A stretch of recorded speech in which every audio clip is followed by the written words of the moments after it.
بسم اللہ الرحمن الرحیم۔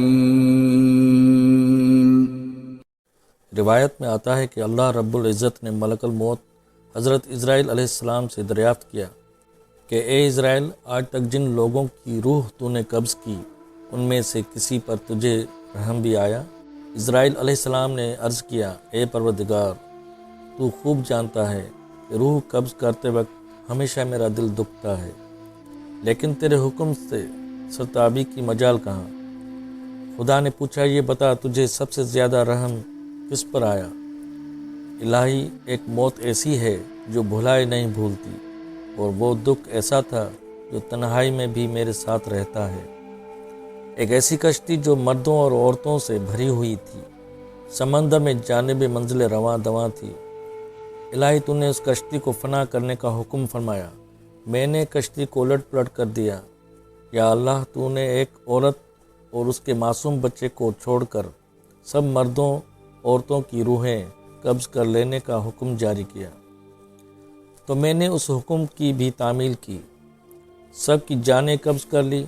ایک بہتے ہوئے تختے پر ماں اور اس کا معصوم بچہ رہ گئے، اور پھر وہ تختہ سمندر کے کنارے پہنچ گیا۔ میں اس ماں اور بچے کی جان بچ جانے سے بہت خوش ہوا، لیکن یا اللہ، پھر تیرا حکم ملا کہ اے ملک الموت، اس ماں کی روح قبض کر اور بچے کو اکیلا چھوڑ دے۔ اے باری تعالیٰ، تو خوب جانتا ہے، یہ حکم نامہ سن کر میں کانپ گیا تھا۔ مجھے اس شیر خوار بچے کو اس کی ماں سے الگ کر کے جس قدر تکلیف پہنچی تھی، اب اس واقعے کو ایک مدت بیت چکی ہے، لیکن وہ بچہ برابر یاد آتا ہے۔ اللہ رب العزت نے فرمایا، کیا تو جانتا ہے کہ وہ بچہ اب کہاں ہے اور کس حال میں ہے؟ اے اسرائیل، سن، جب تو نے ماں کی روح قبض کی اور بچے کو تنہا چھوڑا، ہم نے سمندر کے ایک موج کو حکم دیا کہ اس بچے کو احتیاط سے ایک ویران جزیرے میں چھوڑ آئے۔ اس جزیرے میں ایک سرسبز شاداب گھنا جنگل تھا، جہاں صاف شفاف میٹھے پانی کے چشمے جاری کیے اور بے شمار پھلدار درخت پیدا کیے۔ اس جزیرے پر ہم نے اپنے فضل و کرم سے محض اس بچے کی خاطر لاکھوں خوشنما اور حسین پرندے بھیجے، جو ہر وقت چہچہاتے اور نیا راگ لاتے۔ ہم نے چنبیلی کے پھولوں اور پتوں کو حکم دیا کہ اس بچے کا بستر تیار کرو تاکہ وہ اس پر آرام کی نیند سوئے۔ ہم نے اسے ہر خوف اور خطرے سے محفوظ رکھا۔ آفتاب کو حکم دیا کہ اپنی تیز دھوپ اس پر نہ ڈالنا، ہوا کو فرمایا اس پر آہستہ چلنا، بادلوں کو حکم دیا کہ اس پر بارش نہ برسانا، بجلی کو ہدایت کی کہ خبردار، یہ میرا بندہ ہے، اپنی تیزی دکھا کر اسے ڈرانا مت۔ انہی دنوں میں جنگل میں بھیڑیے کی مادہ نے بچے دیے تھے۔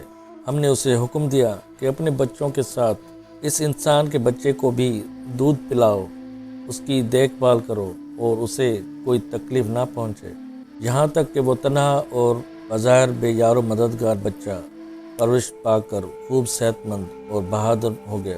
ہم نے اس کے پاؤں میں کبھی کانٹا بھی نہ چبھنے دیا۔ دنیا جہاں کی نعمتیں اسے عطا کی اور وہ ان کا شکر بھی ادا نہ کر سکا۔ اور اب اے ملک الموت، تو جانتا ہے کہ وہ بچہ کہاں ہے اور کیا کر رہا ہے؟ اسرائیل علیہ السلام نے سجدہ کرتے ہوئے عرض کیا، اے پروردگار، تجھی کو علم ہے، تو ہی جانتا ہے۔ اللہ رب العزت نے ارشاد فرمایا، اے ملک الموت، اسرائیل، وہ بچہ نمرود ہے، اور اسی نے میرے خلیل ابراہیم علیہ السلام کو آگ کے الاؤ میں جھونکا۔ اب وہ خدائی کا دعویٰ کر کے لوگوں کو میری راہ سے ہٹاتا ہے۔ نمرود وہی بچہ تھا جس پر پروردگار عالم نے اپنی قدرت کاملہ سے کس شان اور عظمت سے پالا، مگر یہ بچہ بڑا ہو کر خدائی کا دعوے دار بنا۔ نمرود کو رب العزت نے بادشاہ تک عطا کی۔ علماؤں کے مطابق جن 4 بادشاہوں نے پوری دنیا پر حکومت کی، ان میں سے ایک نمرود تھا۔ نمرود مسلسل 400 سال تک بادشاہ رہا۔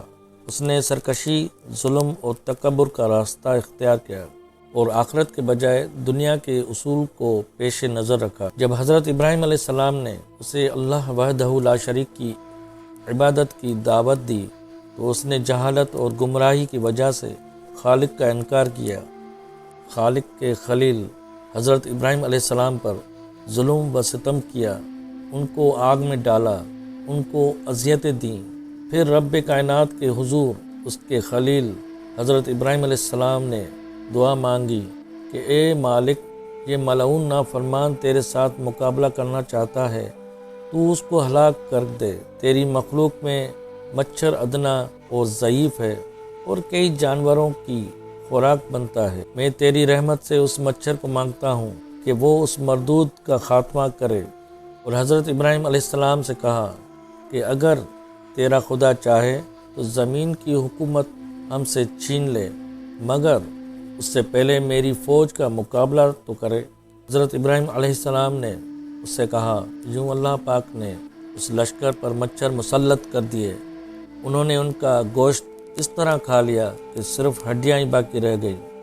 ایک مچھر اس پلید نمرود کی ناک میں گھس گیا اور دماغ میں جا گھسا، اس کا سر کھانے لگا۔ مردود اس عذاب میں گرفتار ہوا کہ جس کا چارہ بھی کوئی نہ تھا، سر پر لکڑی یا ہتھوڑا یا جوتیاں مرواتا، جس سے مچھر کچھ پل کے لیے بیٹھ جاتا اور اس کو چین ملتا، مگر پھر وہ اسے ستانے لگتا۔ شب و روز اس کے سر پر جوتے مارے جاتے، حتیٰ کہ اللہ پاک کے حکم سے وہ مردود کفر کی حالت میں ہلاک ہو گیا۔ اللہ نے قرآن میں ارشاد فرمایا ہے کہ اور کہہ دو کہ حق آ گیا اور باطل نابود ہو گیا، بے شک باطل نابود ہونے والا ہے۔